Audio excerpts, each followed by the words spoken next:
Welcome to the Genius Factory. Enjoy the video. In this video, I will explain how to play multiplayer in Gears of War 3. First, ensure your console is connected to the internet and you have an active Xbox Live Gold subscription. This subscription is crucial for accessing all online features and playing with other people. We will cover everything from joining public matches to setting up private games with your friends, ensuring you can jump into the action quickly and easily. Get ready to dive into the intense battles. To begin, from the main menu, select the multiplayer option. Here, you will find choices to either join a quick public match with other players or create a private game.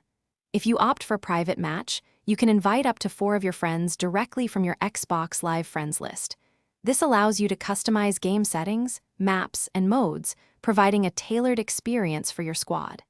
It's a great way to practice or just have fun together. Gears of War 3 offers a rich variety of game modes to keep the action fresh. You can battle it out in competitive modes like Team Deathmatch or King of the Hill, or team up with 4 others in the cooperative Horde mode, facing 50 waves of enemies. Personalize your experience by choosing from dozens of character skins and weapon combos. As you play, you will earn experience points, which contribute to your rank and unlock even more customization options. To truly excel in Gears of War 3 multiplayer, teamwork and communication are key. Use your headset to coordinate with your squad, calling out enemy positions and planning pushes.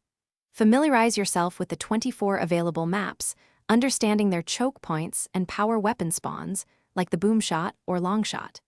Don't be afraid to try various weapon combinations.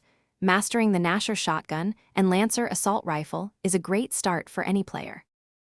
Thanks for watching. If you found this helpful, don't forget to like and subscribe.